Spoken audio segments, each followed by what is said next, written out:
at the end of this webinar, I really want you to be able to have a better understanding exactly of what unusual option activity is, because it's been getting thrown out a lot recently, and I think a lot of people are not very familiar with it and or don't know how to trade it. And I know that for a fact because I have a service that I run, and I do get a lot of questions from a lot of new options traders that just get overwhelmed with it. So I am going to start out with a poll here, and I just wanted to get a gauge of the sentiment starting this out of exactly where everyone is at. So the first poll question I'm going to put out there is, are you familiar with unusual option activity? And it's just a simple yes or no, and I'll give you a few seconds to,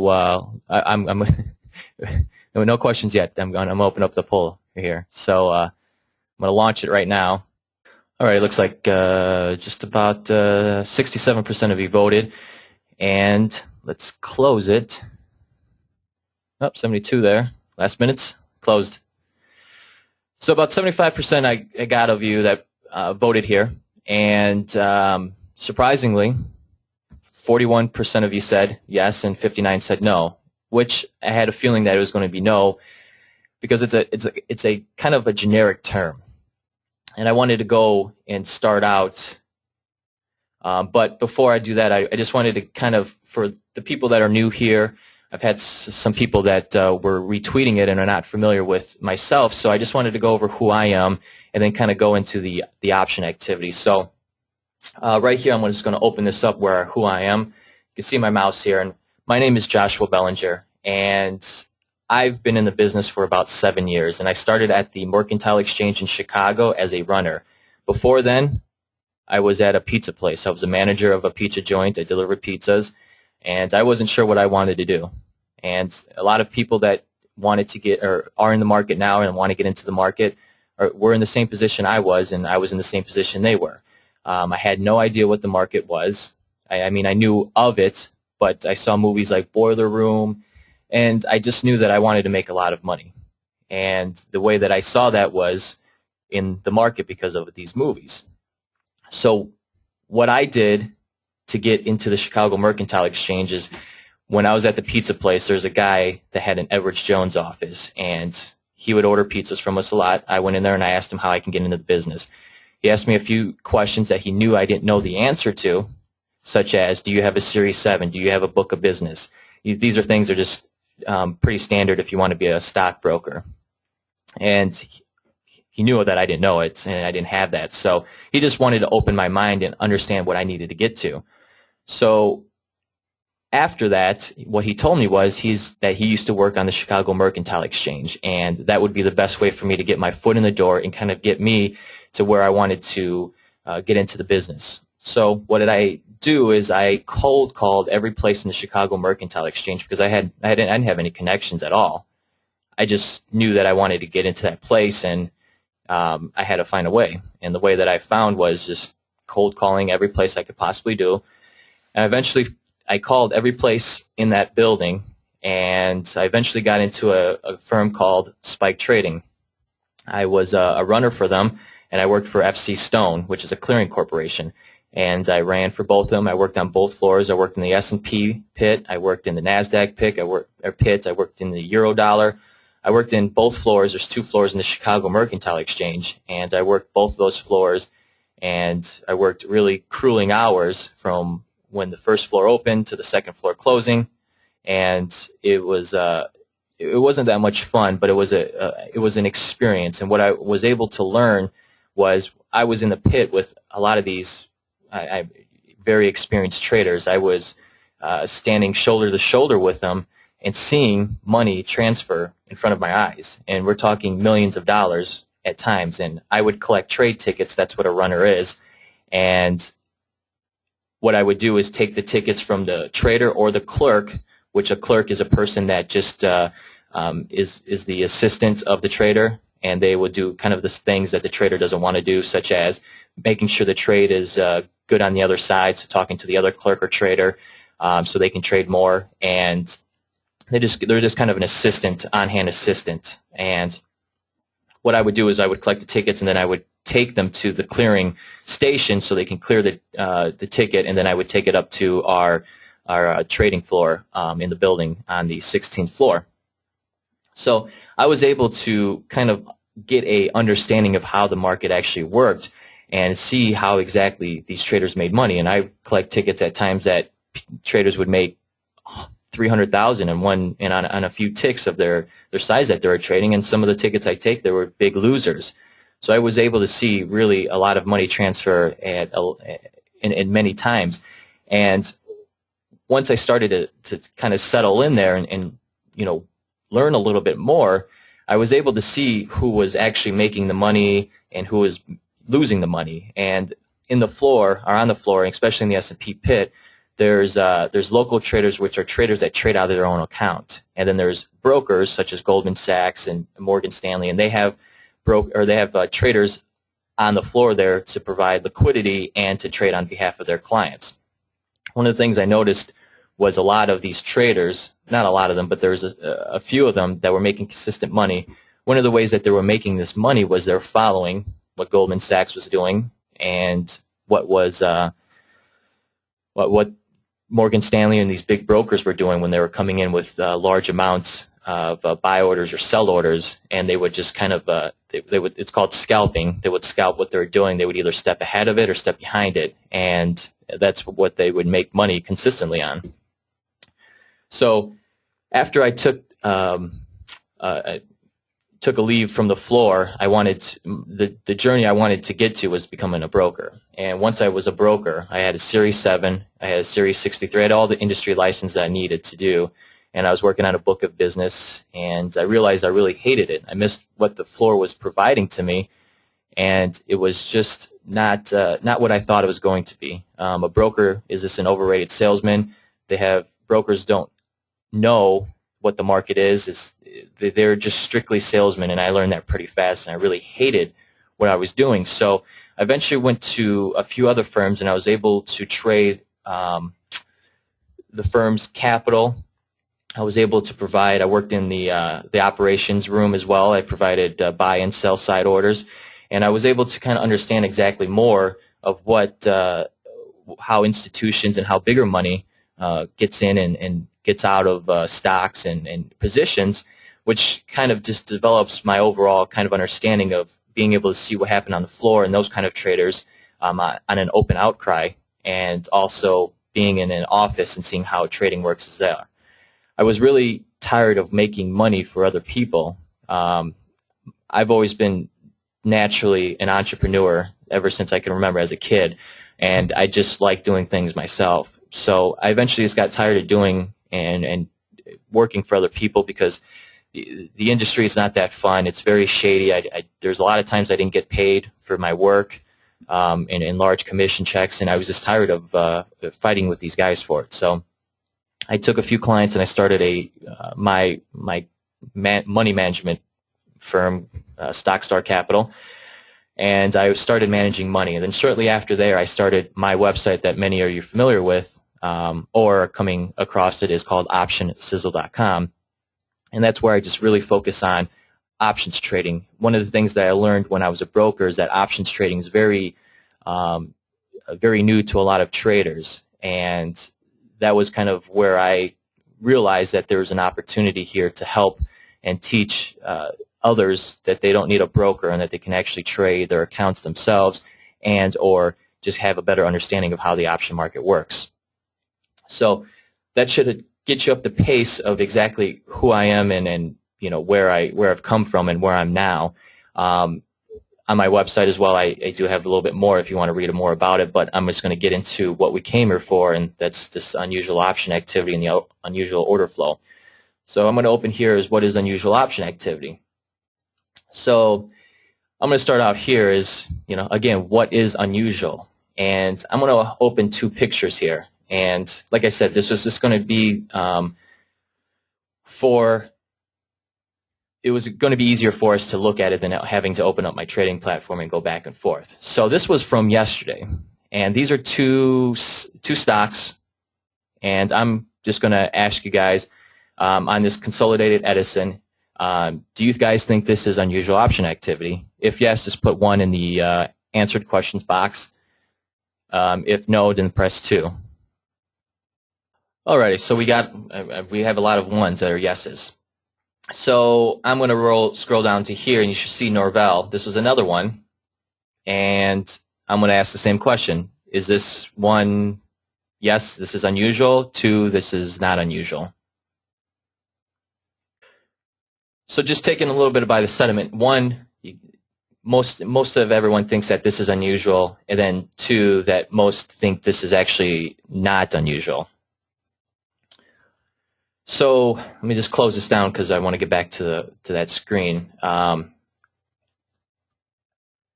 do I define unusual? Well, the simple understanding of unusual option activity is this. It's very similar to how stocks trade. You might have heard that stocks normally trade, there's an average. So let's say the 30-day average of this stock, let's say the 30-day average of Apple trades 30 million shares a day. Well, let's say on Friday, it traded 2 times that's daily, the 30-day average. So over the last 30 days, it's traded 30 million shares, but yesterday it traded 60 million. It traded 2 times its normal. So that would be unusual stock activity. The same thing works if we are doing the same for options. So just as the same thing as stocks trade, options have a daily average that they normally trade. And what I'm looking for in most cases, or what other people that want to trade this, is they're looking for some unusual sentiment. They're looking for a few different things. They're looking for maybe the stock or the options on those trade normally 1,500 shares, but today it traded 4,500. Well, that's very unusual, and would be something that's interesting to those individuals that are looking for that kind of stuff, myself and others. What else you would be looking for is, if we look back on this chart here, is it becomes a little bit tricky, and this is where you have to learn and get a little bit more educated on it. But let me open this what is unusual again.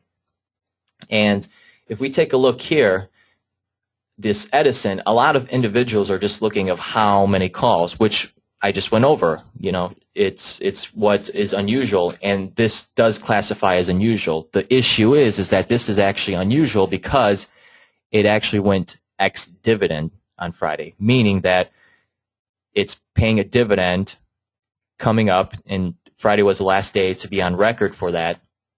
So what's happening here in the option market is that option traders are trying to strip the dividend out of the options here. They're going long. They're buying and shorting the option at the same time, and they're hoping that these individuals that have these options don't realize it, and there's money left on the table here. So this is actually really not a play if you're looking to play unusual option activity. If you're looking to play dividend strips, that would be the play. If we come down to here on Norvell, the other way to look for unusual option activity is open interest. And the simple definition of open interest is the contracts that are currently open. So every day in the option market, you can tell of how many contracts are open in the option market because they're cleared every night.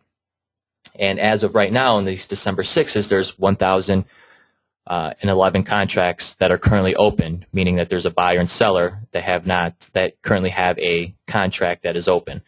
Well, on Friday, there were 7,600 that traded. This is defined as unusual as well. And maybe this doesn't come up as unusual defined on a daily average, but it's unusual based on the fact of the current open interest. And it's exceeded the open interest here almost about 6 times, about 600%, 700%. By the volume here. And where it becomes tricky is trying to find out is if you just base it on volume, you don't really get the bigger picture because these individuals could be actually selling these calls. And this is where the transparency becomes a really critical fact in options trading, because I'm just going to go back and close this down again. I'm just going to skip ahead here. When you buy a call, what are you looking to do? When someone is buying a call, how do they make money? Well, if they're buying calls, the only way they will make money is if that underlying goes higher. So if that stock goes higher. So those people in Norvell, those traders that bought those calls, the only way they would make money is if option or the price of that stock went higher going into December before expiration. And the opposite happens on puts. If they're buying puts, the only way they would make money is if the put goes, or I mean the underlying goes lower, which would increase the value of that put. So if we can determine if they're buying a call or buying a put, that would enable us to be able to make better decisions and kind of see exactly what they are doing. Because if they are buying calls and they're putting up a large amount of calls, they're buying a lot of them, that means there's a lot of interest for prices to go higher. And this is why you might have heard that this is option activity is a leading indicator. The reason that is because these individuals are positioning ahead of a move, and options give them the leverage as well, and that's really where the money's made, is in the option market. And you see this a lot of times where the option activity is the leading indicator of what happens in the overall stock. So why you should be following it is because there's individuals that are just smarter than you out there. They're smarter by the fact of they have more money to put at disposal for research and development. They have better information. They have better technology. They have insider information. They have at the end of the day, they just have more money. And if you ever follow anything, the best way to find out the source is to follow the money. And this is going to work the same way in the option market, is following what exactly is happening and following what the money's doing. Now, if the money's buying calls, like we've seen Norvell here, are they buying, if they were buying, in which they are buying, to disclose that. This is one I went over in my service on Friday, but they are buying these. So they're buying them, and let's just say here, so let's just say, I don't know the exact price, I think it was around 30 cents here. So 7,000 times 30, that's about $210,000. So $210,000 traded in that option strike on Friday. Now, those individuals are not looking to lose money. I mean, that's a pretty large sum of money that's traded, and they're not looking to do it. So there's a reason why they're doing it. Now, you have to find out and exactly try to understand why they're doing it, and in most cases you're not going to. What you want to align it with is a few different things that I'll go over with in a little bit later, but you just want to really understand why this is happening. Why this is happening is because they are believing that there is something that's going to move prices higher, and they're putting in a decent amount of money to make that bet going into December with 34 days to expire. So that's the blueprint here. 34 days, they think that there's going to be a catalyst that's going to push prices higher. And they are buying these calls and pushing, if you see here the 55%, they're pushing implied volatility higher, meaning that the expected move is pricing in higher, and those buyers, when you see implied volatility moving higher, that means premium, the amount that you buy for calls, is going higher, and that is a indication that there is a kind of sentiment that traders are believing, or there's bets that prices go higher, and if it's on the put side, prices go lower. So one way you can do this and find out if they're being bought or sold is ThinkorSwim, and this is the kind of the main thing that I'm going to be going over. I'm going to show some websites as well that offer it, but in ThinkorSwim, they make it a little bit easier, I would say, of being able to find some different ideas and being able to at least try to identify. This is not exactly 100% because this is only charting the option on a 1 minute. So I put in the option contract, and this is the December 6th call here. And I have it on the 5 minute here, but you should break it down to the 1 minute to get a better picture. And you can see the volume from Friday here. And you can see that here, press up to 50 or 40 cents here, and they had most of them go off at 35 cents with this volume here. So It just doesn't really give you an indication, but on this purple line here, this is a theoretical value, and when that's going up higher, that's an indication that there's interest, and if it's going down lower, that's an indication of selling. Again, I mean, it's not perfect, but this is at least is a tool for you to be able to use on it. If you don't have ThinkorSwim, they have a paper. You just open up a free account. They have paper trading that you can do, and it doesn't cost any money, and you can use the tools. And that's it's one of the best platforms to use for option trading. So with that, you can chart the option contract, and this will be able to help you see if they're being bought or sold, because that's the biggest issue here is, are these being bought or sold? If they're being sold, that's not an indication of that's not a bullish indication at all. That means it's a neutral to bearish at that. So that's what you want to keep an open eye out for. And I'm just looking at a few questions here. So, one of the questions is, how do you know large purchases of options, or is it just to protect stocks? Well, I'll break it down in two. How you can identify if they're large blocks is if you break it down on the 1 minute here, you can see the volume. So that's a way to see it. I have data that comes from the exchanges, and I have my system that's able to break it down and break it down into large blocks and scan for what I'm looking for. How do you know if it's traded against stock? If you're looking at this, you don't know. You have to look. The easiest way that would be the free way to do it is, if you look at this, look at seeing when this block traded, and to see if it was if there was a big block that traded with it as well. If you on the stock side on the 1 minute, if you don't have that, you really don't know.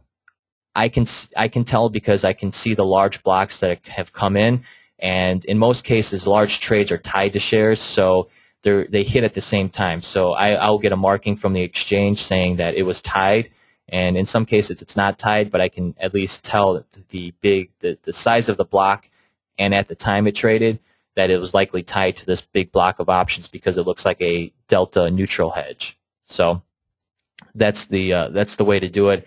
Again, if you're using ThinkorSwim or any platform, you can chart a 1 minute option. You can tell by large blocks that have traded in the options, and you just break it down to 1 minute. And another one is, do you consider unusual spike in activity for the front month or also a few months ahead?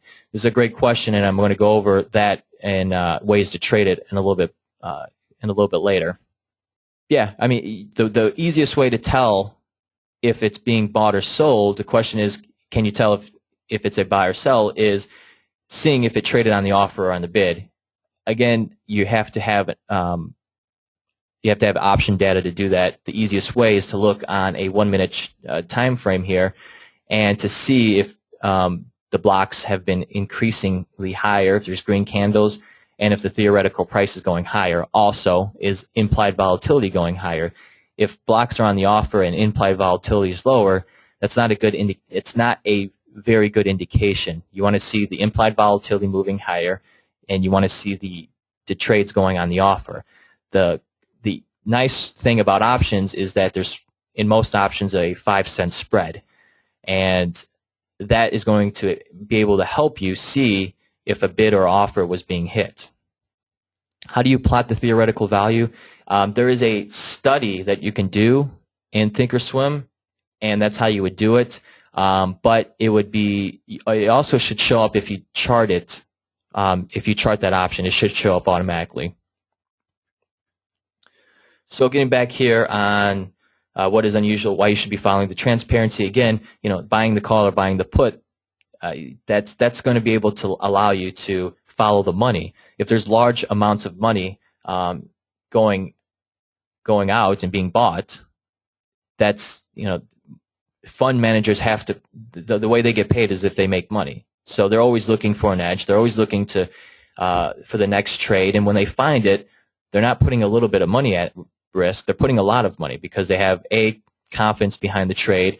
They've put research behind it, or they've paid somebody and they've had some inside information that they think is going to really move the stock. And that's why a lot of times you see the activity like that really pick up because it's very time sensitive.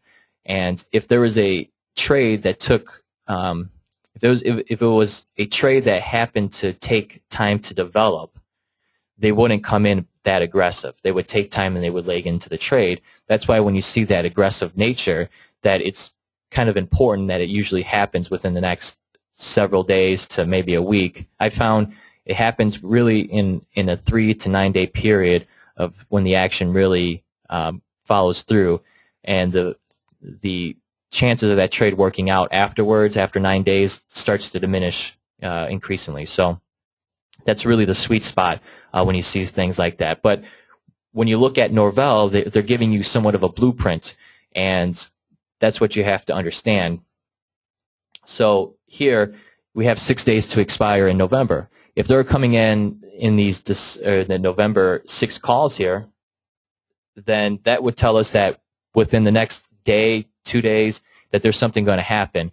And this is showing us that there's smarter money going out to December because they know that options really decrease in value and that they're looking to buy themselves a little bit more time. So those are the things that you really want to pick up on and kind of understand exactly what they're doing. So the question that when you see this is, what could they be doing?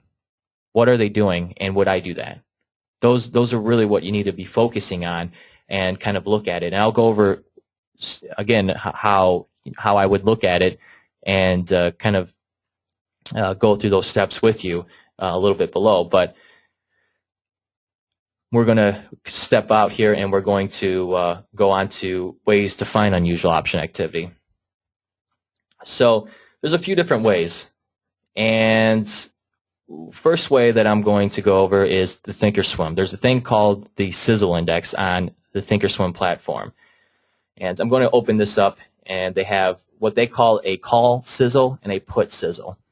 And I'm rotating back to when I first started this presentation is we have to understand what the time period that they're using. When we define something unusual, there has to be a time frame that we define that as. So we look at that and we have to say is, okay, over the last 365 days of trading, what's the average, and is that unusual based on 365 days, or are we going to shrink it into a smaller time period? I use 22 days when I look at option activity. That gives me enough sentiment that it's not too sensitive to pick up a lot of noisy stocks, and it's not long enough that it picks up a lot of other crap. That's what I found, and it doesn't matter what it is. I mean, it could be 20 days, it could be 18 days. It's just whatever you define it as. I found 22 days works the best for me, and that's how it works. The thing with ThinkorSwim, though, you have to understand is on their sizzle index, they use the last 5 days of activity. So you're going to get a lot of names in there, but you can define the criteria that you're looking for. This is the criteria that I put together for you guys that I think would be very beneficial. And what you want to put this on, and I'll explain it to you, is the criteria. And I will provide I'll likely make this into a PowerPoint or not a PowerPoint, but a PDF with this, so you guys can be able to put this into your ThinkorSwim platform. But so the volume on here is the volume of the stock, of the underlining. Why am I picking 200,000? Just because I want to make sure that the stock that I'm trading has enough liquidity. If a stock is pretty active, it's likely the options are pretty active as well. We don't want to get stuck in an option contract that doesn't have a lot of liquidity, and the stock doesn't have a lot of liquidity as well, because we're in for a pretty very volatile and a very tough approach against the market maker. Because once you get in a lot of these less liquid options, the market maker knows that, and he's really going to widen the spreads on you if you're trying to get out, and he's really going to try to gyp you as much as he can. If there's enough liquidity and there's a decent amount of liquidity, you don't have to worry about that. So that's what we just want to make sure of. The call sizzle index, again, we're looking at the last 5 days.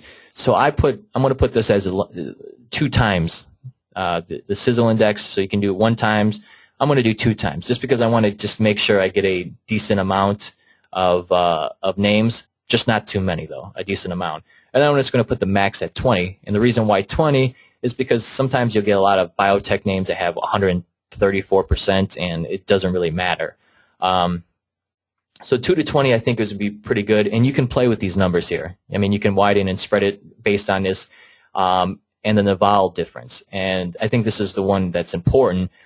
To be honest, I don't know exactly the definition of the vowel difference, and this is where ThinkorSwim really kind of lags, I believe, is because they don't really they don't explain of what their criteria are. Vowel difference to me is the difference between the volatility from yesterday and today. So what I want to do is look for volatility that's moving higher. So the max I don't really care about, but I at least want volatility that's moving higher. So in this criteria, we're looking for volume. The underlying has to be 200,000. Then the call sizzle index at least 2 to 20 times its normal, and then the volatility difference at least 1% and higher, going out into the further months.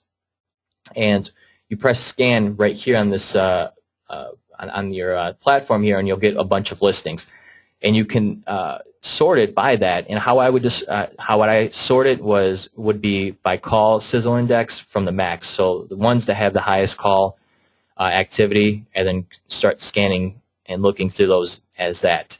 And what the first way that I would do it is I look at technicals. So I go through that in a little bit lower on the mastermind here. So let me just go to the put sizzle, and for the puts we would do the same thing, but we would just change from call sizzle index to put sizzle index and do the same criteria, and we would get our scans that way. Where do you enter the 22 value on this? Well, if you're looking right here on the put sizzle index, I have it 1 from 20, not 22, but 20. So 1 the minimum, at least 1 times, and at least the max 20 times. And then I would sort it that way. And this one, it will be able to help you find a decent amount of ideas. When I ran this on Friday, I had about 265 names. I did the top 50 of what I wanted to look for. And some of those names showed up on my system. So you just have to be able to weed through them and kind of base it off of that. Websites. Let's open this up. So here's a few websites. So what's going to bring you to? So this is Schaefer's website. I mean, a lot of people are pretty familiar with this. I believe it's in the option center here. They actually, so here's one of the things that they have here. So they have unusual option volume. They have unusual flow by call and put volume. And this one would be able to help you as well if you don't know and if you can't see exactly how the calls are being bought or sold. This one gives you a pretty good indication of what's going on here. So the call and put buying here, so percent on the ask is 97%. On this HS, PCS, it's 97% as well. So 90% of the calls that traded on the ask. The puts, we're on puts right now. I know ARON was a put activity that I picked up on. So 89% of puts that traded yesterday. So out of the total put volume of 7,196, it was 3 times its normal put volume traded. And out of that, 89% of them traded on the offer, meaning an indication of being bought. Now, were they tied to stock? You don't know that. When I looked at it, it wasn't tied to stock. I didn't see any large blocks tied to it. So this would be a bearish indication. Earnings are coming up next week, and you're taking a bearish bias ahead. This is something that I would note going into earnings, and I would be looking to see if this activity continues on going into the earnings next week. But this would be a way for you guys to at least be able to see if the bots are being put on or being bought, and kind of determined a trade based off of that. And here's the one of the for stocks, I guess, as well. They have another one on here. So most action, they have a few different ones on here. Largest open interest. And and that's right here on the Schaefer's Option Center. They have another one. I don't know why it's not letting me copy out of that. This is the other one that they have as well. The issue with this one I do not know is if they have, or what the time frame that they're looking on. So let's just say the put volume, and we can kind of see exactly. Let's see if A run comes up on here. So yeah, so A run did not come up on this scan here. So I don't know the criteria of what they're looking at, but it looks like they're just looking for the top active ones. So the Qs, the put volume was 472,000, and the average is 232 times, and it's 2 times its normal. Well, a lot of this could be right here is because of the weekly options expiring, so there's more volume that's coming up in those weeklies. That's why you see the EEM, GLD. That's my reason. That would be my reason, SLV as well. So this would be a way to look at as well. They have a few different pages. And again, these are just ways to generate ideas, to see what the action is doing. The problem is that you would have to email them and kind of see what they're looking at for the past of how long this activity that looking at of the average is at, and if they're being bought or sold. So that is one way to use this. I would actually use the first one that I showed you in the option center here, and using the option flow for the call or put buying. And this one you can use with the sizzle index and kind of see and compare the two to see what if they're matching up the way. Here's another one, and when I put this together, Crimson Mine was actually a free historical data one, and as of right now, it's actually turned to paid.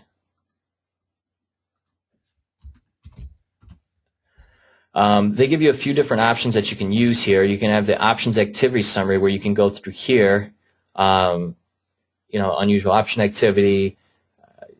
Right here, they give you the put volume, the average call volume, blah, blah, blah. They give you some stories as well where you can look at, and they give you some, they'll tell you that the XOP December 44 puts were purchased, Pioneer Drilling. So they give you a few different stories as well.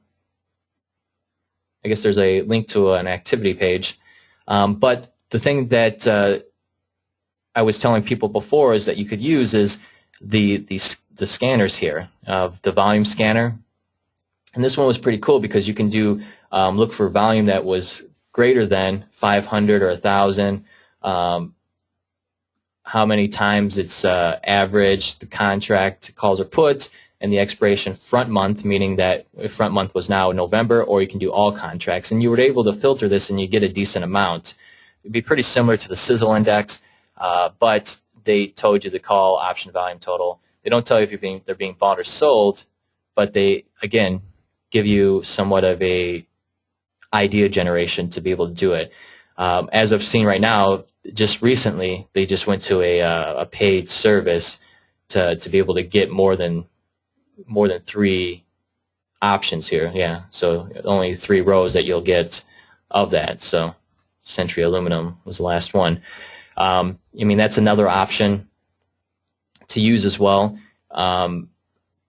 Preferably, I mean, you could use the sizzle index, and you can use the Schaefer's one over this one, because the Schaefer's telling you at least how many percentage is being traded on the offer.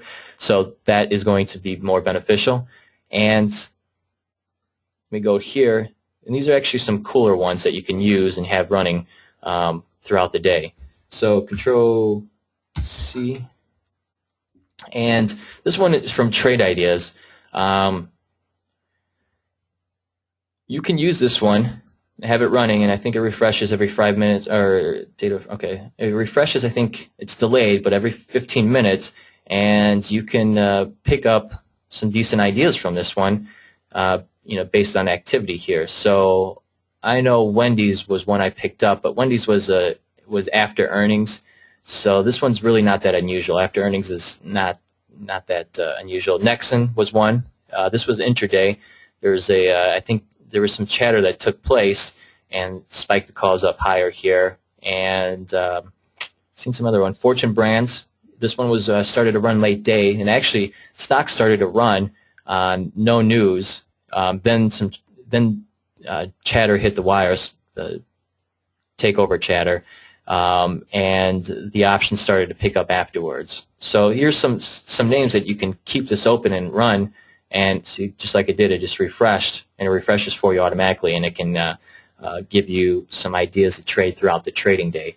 And the last one, and if you want to see the settings here of how it's doing or how it's sorted, is from highest options volume, minimum price $5, max put to call.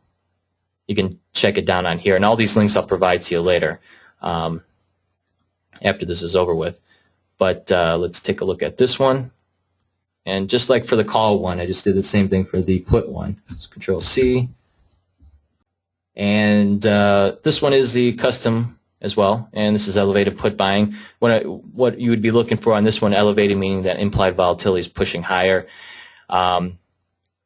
Fairfield was one that December put buyers were pretty active in. Travelers, this one was 2 days of put activity here. Do we get we don't see the A run on here. So sometimes this is why you want to have a few different options to look at, because maybe one scan is not going to show you exactly what the other scan is going to show you. So you want to have a few different scans, a few different ways to find unusual option activity and try to base it off there, because it's not always going to be the same. And the point is that unusual is not always the same. It's not a specific definition. It's actually a pretty broad, because it could be defined in different matters. The way I define unusual is I'm looking for volume that's larger than normal. I'm looking for buyers, and I am also looking for the open interest at those strikes to be exceeded.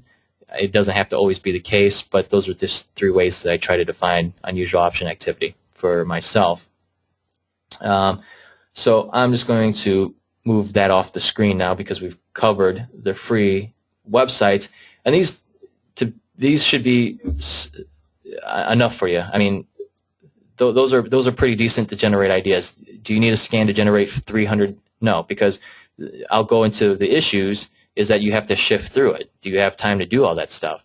My Twitter, I have a free Twitter service that I offer. I mean, I offer a decent amount of free value on there, and a lot of activity, and a lot of the names that in all cases, the names I provide, they're seeing activity. I indicate a price, and if they're buying, and how much. And those are just ways, if you don't follow, you can follow and follow my Twitter off of that. And the way that if people have asked in the past, I put a video together on YouTube that I could provide with this later, of how to, using Hootsuite, have my feed as just as a standalone, so when I provide updates, you can follow along and get them actionable. For example, DFS on Thursday was a takeover chatter name. I posted buyers in there, and calls finished up 100% on the day. So, I mean, those are just opportunities, and I'll cover those, the ways to trade, the action below it here. Subscriptions. I provide a few different services. One of them is the Elite service, which I run a live chat room where I update this activity as it comes off my system. I provide my own input, trades, and all I think the beneficial stuff to be able to help you become a better trader and understand exactly what's going on, at the same time providing valuable trade ideas. I also provide a power feed service, which is just alerts of unusual option activity, and that's my OS power feed, and those are just indications, so you don't have to look at all these. If you want to, you can, but I provide, hey, FCS is seeing December, and I usually pick it up faster than these services or these people do. This trade alerts or trade ideas does, because they're delayed at 15 minutes. But hey, Fairfield Child Semi is seeing buyers come into December 15 puts. They're lifting the offer at 50 cents, and interest is seeing in X in this strike and this strike. So those are the kind of alerts that I provide that are being able to provide and get ideas based off of that. I just wanted to see, and I'm going to go to this question here. This poll is I didn't realize this, and I think it's probably a mistake by myself, but a lot of my, and I see a lot of them in here, of the power feed service, and I just wanted to see and kind of get a sentiment from there. Is I wanted to know if they even knew that I had a live chat room, and I'm just going to launch this real quick to see if any of you guys knew that I did have a live chat room. All right, about 60% voted, and like I said, it's pretty surprising to myself. Most of you, 75% of you, do not know that I have a live chat room. So I'm just going to close this down here. Alrighty. Yeah, so I do have a live chat room, and this is in the chat room. I provide this kind of information, every day. I do market sentiment. I'm just, what I do is how I structured the room is to provide my members on a base on being able to coach them at the same time, as well to help them trade. So I give them kind of what I'm seeing in the marketplace, my insight. So when I'm typing in the chat room, I'm providing kind of like my thinking behind the action, behind the activity, and to be able to help them understand exactly how I interpret it and how they should be doing it in the future as well. Also helping them with their trading and everything else. The Twitter that I have, my free Twitter, is the twitter.com/optionsizzle, Andrea. And you can go there and you can just follow me, and I provide some free stuff on there as well.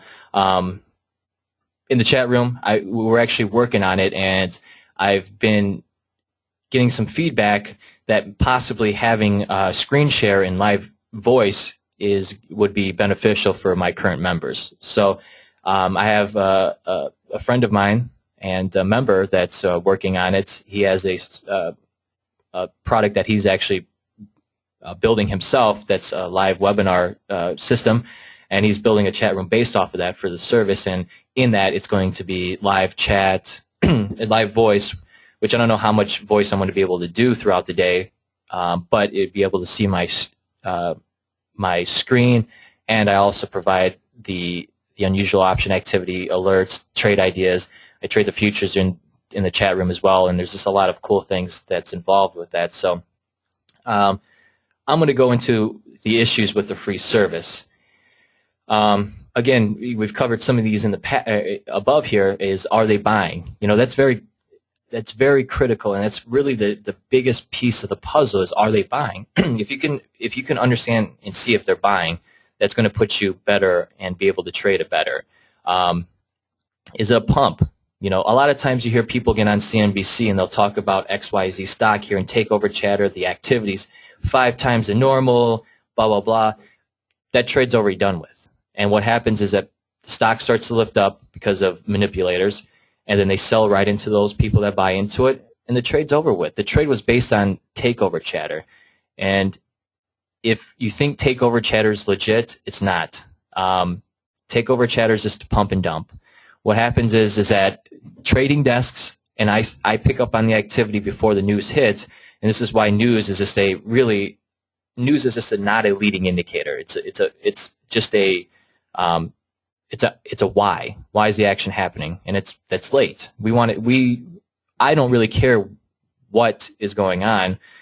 If I see people buying calls, I want to follow them, and I want to understand a little bit about what they're doing, but I'm not always going to understand because I don't know why that trader's doing it, because I don't know them. They could be buying it on so many different reasons that the reason in my thesis is totally wrong, and even though I'm wrong, I'm still making money. It's just because I followed exactly what the guy that bought $210,000 worth of calls did. So what you want to do is not if you want to play those pumps, I'll go over the ways to trade the action, but those trades are usually dead. If they're not, then the way to play those is to look for pullbacks. But a lot of people buy into those, and what they do is they sell into it. And how it works, again, is what happens in the morning. It usually comes in about, market opens Eastern time about 9:30. About 9:50, the first takeover chatter name comes. What happens is that a desk will buy some calls or some stocks, spike it up, then put out a reason to these Trade the News and to these other paid services that, oh, this stock is the reason why those people bought calls is because of takeover chatter. What happens then is people rush out, the implied volatility spikes up higher because the market maker sees that, the demand starts spiking up. Those individuals that bought are selling to the people now that they just pumped the news out to, and those other people are caught holding the bag in most cases. So those are just really kind of the ways in manipulations that happen in options, but, pumps. And a lot of people get stuck with this because of CNBC and a few different people that try to provide content based off of that and really not giving an understanding of what happens. So when you ever see call activity and you read it at the end of the day and it said because of the unusual activity was happened because of takeover chatter, you want to stay away from it. You either want to look for a dip to buy into it or just kind of stay away from it, depending on what the chart is looking at. You don't know what the price was bought at. Are they buying, and what price did they buy at?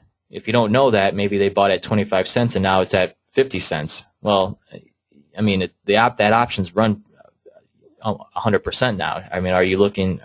It's kind of tough to follow that now and get behind them because it's had such a run.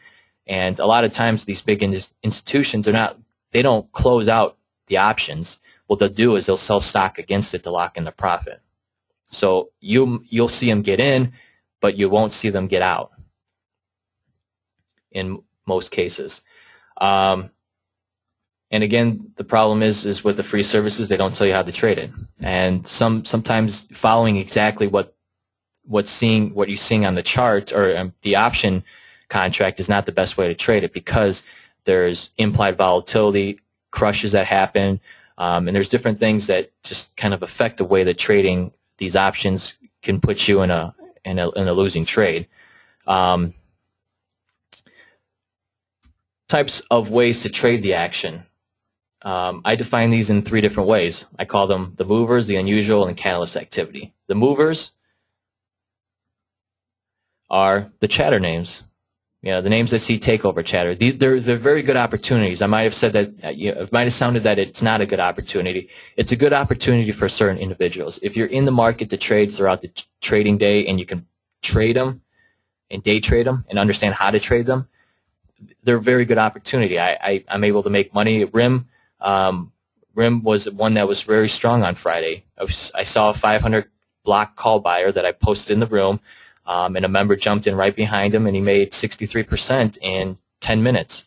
So there's opportunity with these, such as DFS. That one happened to close up pretty strong on the day, but that was one that was takeover chatter and had a dip to buy into, and then was able to close near the high of the day, and those options closed up 100%. So there's opportunities there, but in most cases, how you trade the chatter names is that they front month call activity is usually the ones that are seen. So like in DFS, they weren't going really in December. They were focusing on the Novembers. And that's not really smart trading because it doesn't give you enough time for the trade to work. If the action and if you like the setup, you really want to give yourself enough time and you want to have that develop over a period of time. And the takeover chatter names are just what they are. They're just day trades, and they're just, again, and that's the way you should trade them, that's why they're going after the front month. They're just speculative trading, and it's two-sided mostly. So they could trade 10,000 contracts, but if you look at the open interest the next day, maybe only 2,000 of them are new contracts. So that means 8,000 were just going back and forth between other traders, and that's not really a good indication. And that's one of the other things that you want to keep an eye out for is open interest. The implied volatility spikes higher. So that's good and it's bad. When you get in, and you can get in ahead of a move, if implied volatility is going with you, that's what you want to be selling into, because once this implied volatility stalls or prices start to stall, the market will start collapsing the implied volatility, and that comes out of the option. And even though prices could be at the high of the day for that stock, the implied volatility could be going lower because now buying is stalled in the stock, and the option markers, the market makers are now, they pumped up the implied volatility, and now they're going to crush it so they can shake out some loose hands, and they can be able to buy or cover their position. Like I said, they're day trades, and you want to be only looking to make 10 or 50% on those. You want to get in and you want to get out. What happens to a lot of option traders or individuals that step into the option market is they lose money because they look to hit home runs. They buy an option contract at 50 cents and they think it can go to $2. That's not really the case. It's very seldom that it happens like that. If it does, awesome, but you should be looking to make consistent returns. Consistent returns in stocks and options are the same. Look for percentage and focus on the percentages. 10 to 50% in a day, in a matter of minutes, you have to be looking to take that profit. Again, you have to be looking to take that profit. It's one of my biggest pet peeves I have. People that have 45% profit in a matter of 10 minutes are trying to tell me that they should hold on because they think it's going to go higher. It could go higher. You could be right, but it's not about being right or wrong. It's about the profit that's there and the percentage that it's up. And you let 45% slip away because you are looking to make 75%. It just doesn't work that way, and you have to be looking to consistently lock in returns because options are grenades. They are. They're hot potatoes or grenades, whatever you want to classify them as. Think of them as a ticking time bomb. They have an expiration date, and they will blow up on you, and they will blow up your account if you don't trade them right. You want to play the market direction as well. And one of the reasons why Discover Financial worked so well is because the market was trading higher that day. If the market's going lower and there's call activity, it's very unlikely that that is going to continue to go higher. That's when you don't want to play. If the market's very bullish for the day or that morning and you see the call activity or you hear that chatter, you can go ahead and try to piggyback off of it. I would look for a dip. So prices spike up because of big volume, but then they come back down because that volume is not there anymore. That buying action's not there. It pauses for a minute.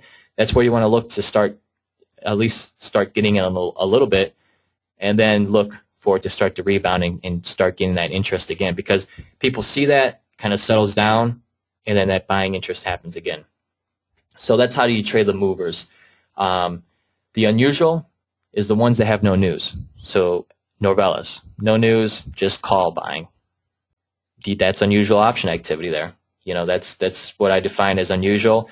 That's where it sparks my interest, is when I see that kind of stuff. Can you see buyers? Yeah, there's buyers in Norvellis. Was the IV pushing, the implied volatility pushing higher? Absolutely, it was pushing higher.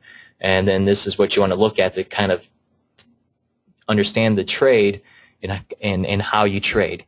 If you're a fundamental trader, you know, what do the fundamentals trade like? There's a lot of opportunities in a lot of lesser-known names to get an edge in that have solid fundamentals that you'll see call buying out in March. You know, what they're looking to do is they buy themselves time, but they like that company, and it could be a fundamental reason why they're buying the calls because of that.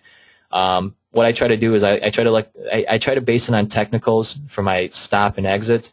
And I try to understand the fundamentals as well. If you can combine the two pretty effectively, you can really find yourself a lot of good trade ideas based on that, long term and shorter term. So, you know, the fundamental picture on Norvellis is that, you know, it's a takeover potential name, and that could be the reason why we see the December call buying. Problem with December is that deals don't get done in December. So I don't really know the reason it is. If drop back, technically it's not really that clean of a chart. It did find support, but it starts to spark my interest. It's not typically a trade, and I didn't put on a trade based off of it, but it's an interesting, and maybe it doesn't fit my parameter of how I trade, but for somebody else, it could be interesting, but there is money going to it. That's the interesting part. There's someone putting in betting money that the prices go higher. Now, of my systems or my check of the way that I try to find trade ideas, it didn't really fit into that. So if I see more call activity coming again on Monday, then I'll start to put more weight on the fact that there just continues to be more money piling in there. But the thing to note as well is open interest is very much a key in how option activity works. So if we go back to here, if we look at Norvelis here, now we can see that the December 6 calls will be the highest strike of open interest. And those work just like support and resistance. And it's likely 6 is going to be prices will likely pull to $6 during that time. It's like a magnet for whatever reason it happens. So that's one of the things that you want to look at. You want to look at where the what prices could potentially go to. So if you look here in November, 26,000 of open interest on the call side and about 8,000. So it's likely that prices are going to pause and stay around the $6 level going into November expiration from next Friday. So that's kind of a way to kind of understand and see where potentially prices can pull to based on using open interest and the volume based on that. So close that back down and pause that one. And then the catalyst activity. This is ones that are on FDA events, news, documents, earnings plays or earnings catalysts, court rulings, and different kind of reasons why it could be a catalyst for the stock to move. You'll see option activity pick up, and you'll see that because of this. Now, in most cases, you might see a bias, but because of that activity, playing just the call is not the right idea, and this is why a lot of people don't explain this, or they'll just explain, hey, that this is seeing activity for a certain reason. But when you place something like that, is the implied volatility going into earnings, court rulings, any kind of event, implied volatility it pushes higher. It's called a rush, and what happens is that the market's pricing in an expected move that's unexpected. Make sense? Not really. Meaning that they're trying to price in what they think that's going to move, but if they knew, then why wouldn't they just play it, right? So in most cases, this could be manipulated. They could be right or wrong. And in some cases, they are wrong, but most cases they're right. So what happens is the implied volatility or the expected move and what they think is the prices of that stock after this event will move in either direction, so they cushion themselves. They price it into the option. So let's say they think a $10 stock will move $1, so 10% after this event. Well, they're going to price that into the price of the option. And let's say it only moves 5%. Well, 5% of that, the other 5% is going to come out of that option. And that's why, if you've noticed, and if some of you have traded options in the past, you might have been right, maybe playing an earnings, buying a call or buying a put, and prices have gone in your direction, but you're sitting on little profit, or even worse, a losing trade because that implied volatility crush. So that is what you got to keep in mind, and the best ways to play those is to use spreads. So a calendar spread, a vertical spread, a bull or a put spread. How do you calculate the move? Here's a question here. How do we calculate the expected move by just looking at the options? Well, you can look at you only do it going into an earnings. So that day of that event, that's when the implied volatility is going to be at that highest. So if you just look back, and let's pretend that Norvelis was, Monday morning is the event, so earnings. You would take the at-the-money straddle here. And the easiest way is to take the at-the-money straddle. There's a few different ways. You can do the IV skew, so 189 divided by 84.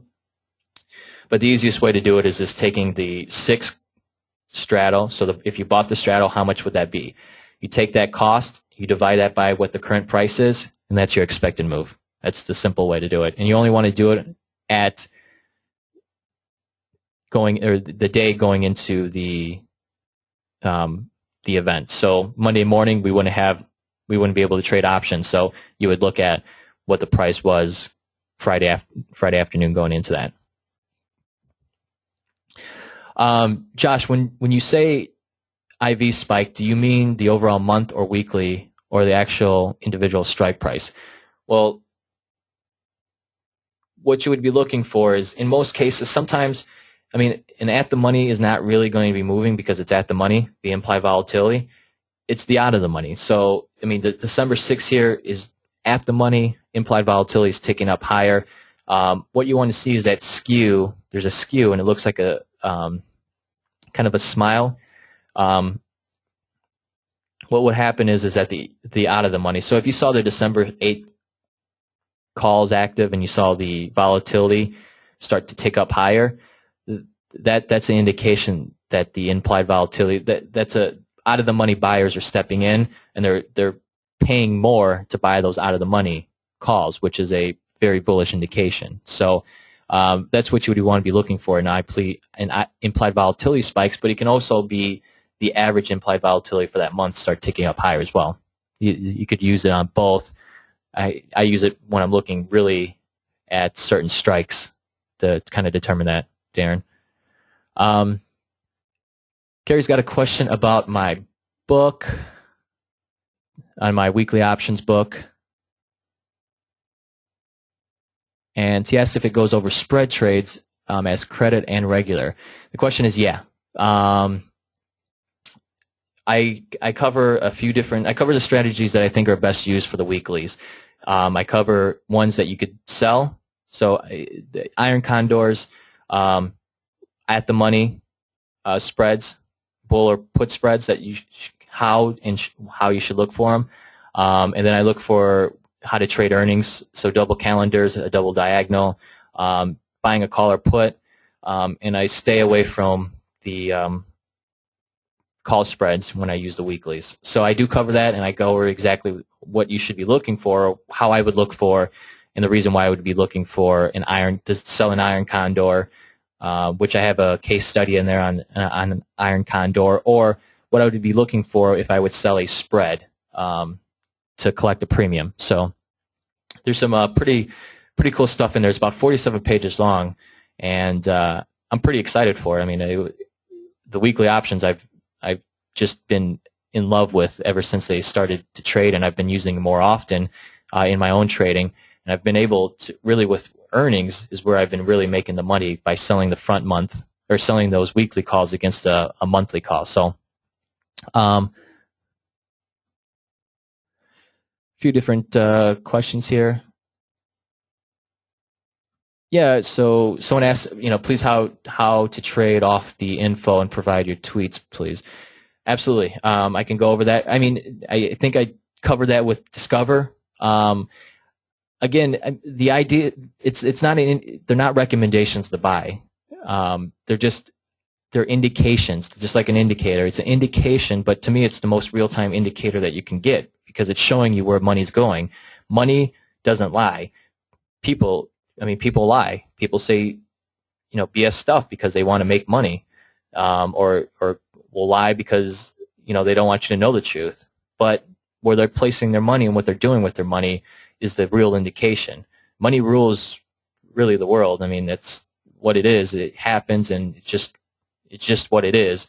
And money controls what's really going to go on. So that's why I put more weight to see that happen, because when I was in the pit, they didn't have chart setups. I mean, they went over in the morning what they're looking to do, but that game plan was thrown out the window usually during that day because they didn't really know how the market was going to. They had a feel for the market, but that could have been thrown out. So they came in every day, non-biased, had somewhat of a strategy, but just really stuck to what their edge was. And if they saw Goldman Sachs buying big amounts of futures ahead of a number, they would piggyback off them because there's a reason to do it. Maybe Goldman Sachs got a leaked number ahead of everyone else from Department of State or something. So that is something I learned very fast when I was on the floor, is how these people made money.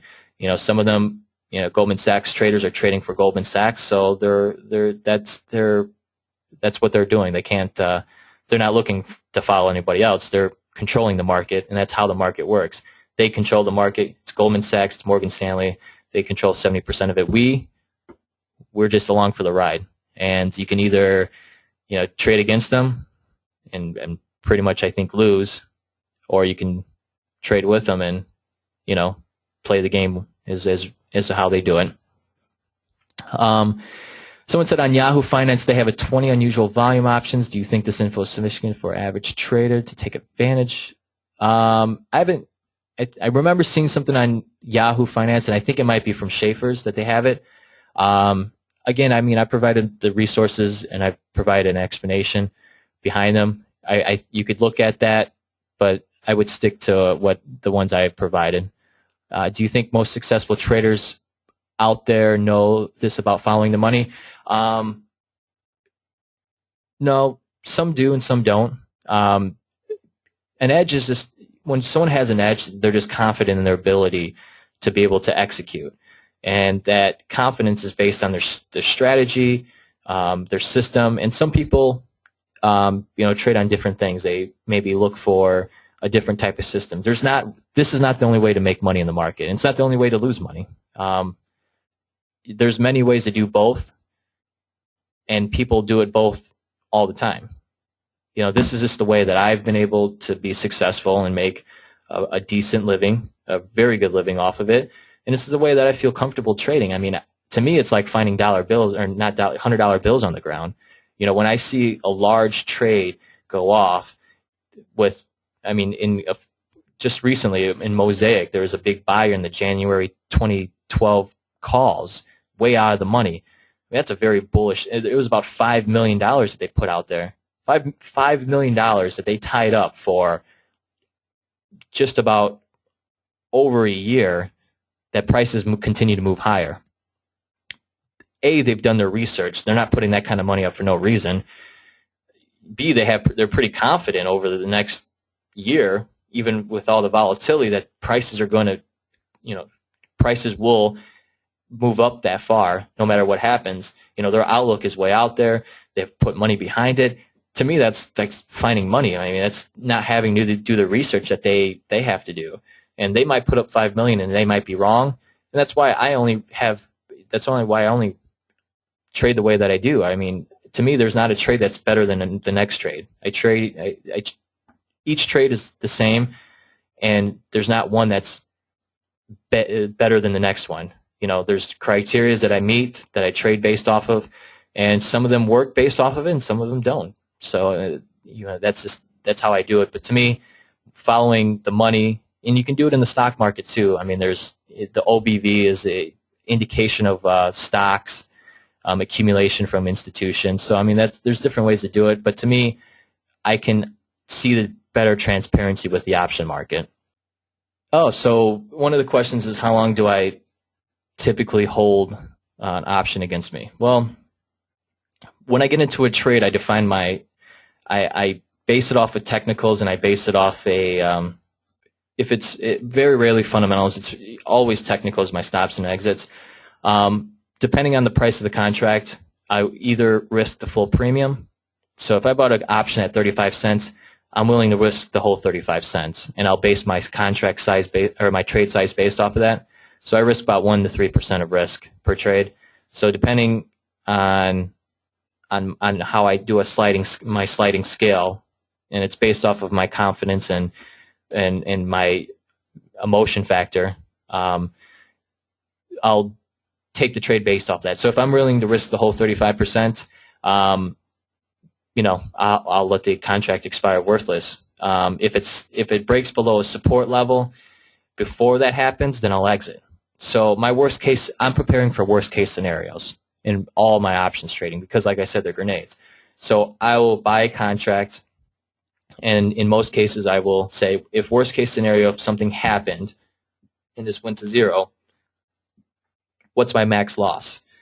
And based off of that, I will say, okay, so this is where I'll stop out on price, but if prices break through a support level here, then I'll get out. So I'm basing it off of time and price. So if prices fell quickly, I'll get out of it. Or if over time it doesn't work out, I'll get out of it as well. So those are kind of the two triggers. Most of the time it's 50% that I risk. So if I bought a contract at $1, I might risk 50 cents on it and stop out. But it's kind of a little bit of a sliding scale and cushion based off of it. But it's really more important of your risk. So how much risk do you have out there? I suggest 1 to 2%. And off that, how much are you paying for the contract? What price are you going to get out at? And how many? And based off that, divide that, and you get your number of contracts that you should buy. Do I ever lower my cost basis? Sometimes. Depends on how longer term a trade I am. I'm mostly short term, so I just let it go.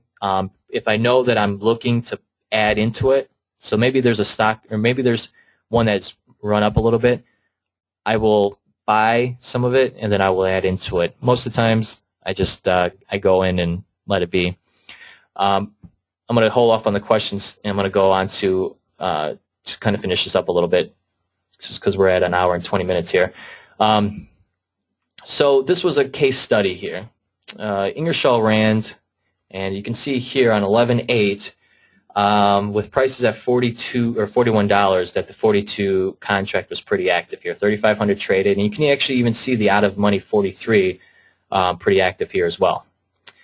This is one that I picked up and I went over into the chat room, and one of the members actually legged into a position, averaged it in because the implied volatility spiked higher, and then exited after the news. So I'll go over what the news was. So there's very strong interest here, and which is unusual. So now when I talk about open interest, 3,500 traded and there were being buyers, and now this contract is going to be the highest open interest, which is likely a magnet to happen. And oops, I put the same picture twice here.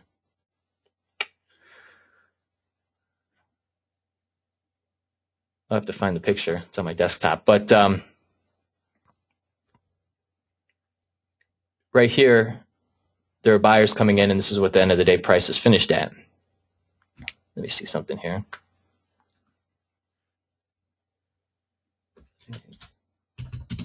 There we go. So a couple days later, prices finished the day up $1.78 at just about $43. And those calls closed the day at 125 or 140. Now the news that happened was Ingersoll Rand was going to be added to the S&P 500. Now 3,500 contracts. So say they bought them at 50 cents. $175,000 traded there. Now, was this guy lucky? I mean, did he just happen to place the right bet because he knew that, or he just thought there was going to be a magical catalyst to push prices higher?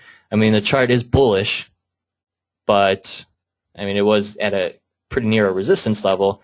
I mean, it could have been a technical trade, but kind of interesting 3 days later that the catalyst or the reason the move of that stock happened because of this S&P addition. Now, this is the reason why I follow it, and it's this stuff happens. He could have been lucky. I don't know. I don't know why he put the money there, but my assumption is that he knew the news before the rest of us, and this is why, to me, this is the most real-time indicator that you can get in the marketplace. So I'm going to just finish it up here with tips.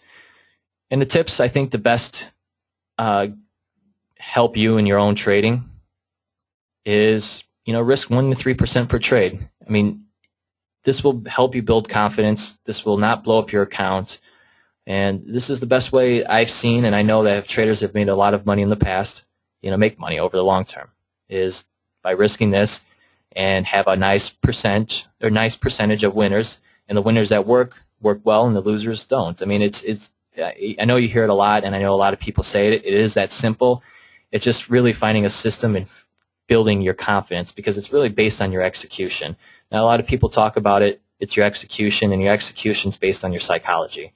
And if you can't understand, everyone says control your emotions. That's just BS. It's not about controlling your emotions. It's understanding your emotions. Emotions are part of trading, and it's just part of it. We're all human, and it's all going to be the same thing. So the best way to do that, and this is, when I feel maybe that I'm not doing so well, and maybe some of my picks have not, because I have losers, but I manage my losers to know that if they are losers, and if I am wrong, that I'm not going to blow up my account. And I know my winners are going to make money. So if I know that I'm a little bit, let's say, more emotional, I'm a little bit more stressed, or I'm just not that confident, I'll slide to a 1% scale just so I'm still in the action and I can still build my action, or still build it. If I'm pretty confident, so maybe there is one, even though I really try to treat each trade the same, but maybe there's one that I really, that there's really something fishy going on here that I can really spot, I'll slide up to 3%. And if it doesn't work out, I might feel a little dumb, but it's not going to blow up my account. But some people do 1 to 5%. I think 5% is a little bit too much, but sometimes 5% is what you need to do, depending on smaller accounts. But I would really try, if you got an account and you were able to slide it back down, I would say 1 to 3%. Understanding implied volatility is very critical. You have to understand this, and the reason why that is because if you don't understand of how implied volatility works in options, going into earnings, how options are priced, you're going to lose money. You're going to buy options into earnings. You're going to have them go against you. You're going to lose value, and you're going to blow up your account if you don't understand how that works. Or if you buy on names that are seeing some action and you don't use a spread. So like I talked about, when there's buying interest, implied volatility goes higher. Well, when that buying stops, the implied volatility comes back in. So if you don't understand that, then you don't and you won't be successful at trading. Using spreads. What I mean is a call spread. So like I just got done talking about is, so many people try to hit home runs. Just try to be consistent. Try to make the best trade. Even though I might see action way out of the money, so they're buying the 45 call, and prices are at $40, that's a $5 move. That's not a smart trade to me. Maybe there's a reason why, and maybe it will go there, but that's not smart for me. What trade am I going to do? Well, depending on the spreads or the strikes available, I might do a 40-45 call spread. I might do a 42-44 spread. I'm looking for the high probability trade. That indication to me is that there's money being put that prices will go higher. Will it go to 45? Could. I'm not betting that. That's not the way that I'm thinking. I'm thinking of what's the best probability. Can prices move $2, or are they going to move $5? Well, to me, $2 is more probable than $5. That's the way that I think. That's the way I trade. The spreads we just covered. Option activity is an indicator, not recommendations. Simple. It's just an indication of where money's going to. These players could be wrong as well. They're putting up more money than myself or you. Let them be wrong, and if we're wrong behind them, so be it. That's just a trade. They might be wrong because they thought some news was going to move the market that didn't. Maybe they had some false information. We never know. You never know exactly why it didn't work out the way it did. It just happens. So that's why, even though it's high, to me it's one of the most high probabilities out there to find and track. You can see out of 200 names, and this is where it comes back to issues with the free services, you can find a plethora of names out there that people define as unusual, or systems define as unusual, but there's this and the other factors that go into it of understanding of exactly what it does. I've been able to develop a system, and I've been able to understand exactly and work with it to kind of see and understand it more than the normal person can. So if you're willing to take in the time and to do that, you can do it as well. It's not easy. It's not an easy game. Just like in trading is not easy. It's not made for some people. You're going to lose money. But the easiest way to do it is if you want to do it yourself. I've given you some routes to do it and start looking for yourself. If not, I provide the services. I have $1 trial on my service to try it for $1 for 14 days. After 14 days, you get charged the amount, and I still give you a total of 30 days. So I give you an additional 16 days, and if you're not happy with the service, I will just send me an email in that 30-day period, and I will refund your total amount. And in this way, not a lot of people are doing it, and giving the refunds like that. A lot of people are that provide services like myself say, that you have consumed the content and that they should be paid for it. I feel that over time, my system was going to make you money, and I want you to be happy with what you're getting. So if you feel like it's not for you, because it's not for some people, the truth is, my system's not perfect. It takes a little bit of time of understanding, and it really takes a want to succeed. It's not a one-step solution. What I want to do is I want to help you become a better trader, and I want to do that by teaching you and helping you understand. There's other solutions out there that will do it for you. They're not that successful. I want you to try to do it, and by doing that, I show you exactly what I'm doing. But at the same time, I try to provide you with other opportunities to trade as well, so you can get your feet wet and understand exactly what's going on, and at the same time have a supporting staff of other traders around you to have accountability. Again, it's not for everyone. People will lose money, and that's just part of the game. Some people are going to lose money; they're never going to get it, and they'll be failures in trading. That's just part of it. So that's going to wrap it up here. I've taken about an hour and a half. I take a little bit longer than I normally do, but I do like to talk sometimes. So I really, when I try to provide these, I really try to provide information that you can use and really to be able to take on your own action. And I hope that you're able to get that there. Let's look at a few questions. Can I touch on understand implied volatility again? It's a subject that it's a webinar in itself that I can go over. Implied volatility. Implied volatility is this simply the expected move. So when you buy an option, and usually an out of the money, if you buy deep in the money, the implied volatility is not in there. It's an intrinsic value.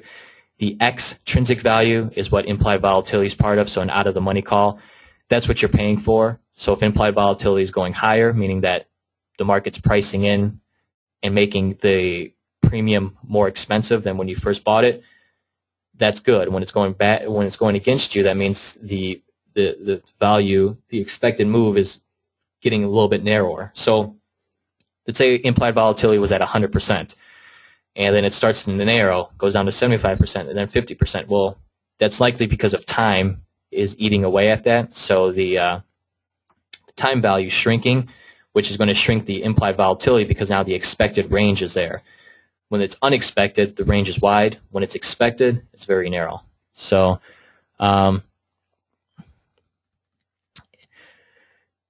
if in most cases, if we weren't comfortable buying out of the money calls, can we purchase strikes that have higher delta? We don't have to mimic the same strike prices. Do we? No, absolutely not, Darren. Like I said, I don't know when you asked this one, but I covered it just a few minutes ago. Following them is not going to be the best option in some cases. Sometimes it is. Sometimes they buy it at 30 cents and it goes to $2. Good for them. That's an awesome trade. Maybe you bought a spread at 50 cents, or maybe you bought a spread at 30 cents, same price but a spread, and you had limited risk and downside. I wouldn't suggest if it was 30 cents, I would just go with the option. But let's say if they bought an option at $1 and went to $3, I wouldn't suggest buying that option for $1. I would say, is there a spread that I can buy for 50 cents? And maybe they make 200%, but on your spread you make 100%. It's 100%. Again, so many people get caught up with trying to hit home runs. I'm happy with 100%. I'm happy that my trade was more probable than that trade that they did. Now, because I don't have the information that they have, I'm seeing what they're doing, but I don't know. And since the fact of that I don't know factor is still there, I want to make sure that I'm not just following blindly.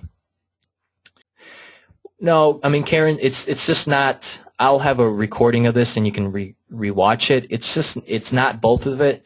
I mean, because I showed an example earlier of a stock that had high call activity, but it was due to a dividend. There's different things that you want to look at. I went over in the beginning, and you can rewatch it, and it should be able to help you kind of explain what I'm talking about. What was my case study? Was Ingersoll Rand. It was right here. Call buyers were coming in here on November 8th for no reason. There's no news out. They're coming in. Implied volatility was ticking up higher, and buyers were on the offer. And then 3 days later, prices were up just about 5% or 4% here. And the reason why that was is because the S&P added it to, or it was an addition to the S&P. So that was my case study. And actually, I have a free report that I'm on my website signing up, and I have a few case studies in there as well. And when I get that, I will let you guys know, and you guys can sign up for it and look over some stuff. And it has some tips too of following some unusual option activity.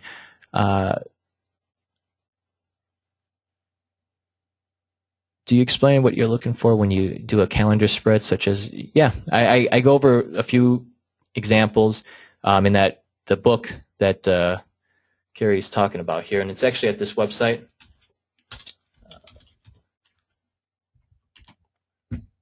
This weekly options here. This one was a price line trade that I just took recently. It was actually a few days ago going into earnings. But I do go over 3 of them. It's the SPY, Apple, and the SPY is an iron condor. The Apple is a call calendar, and then Google, which was a big hit, a big trade for me, was a double calendar.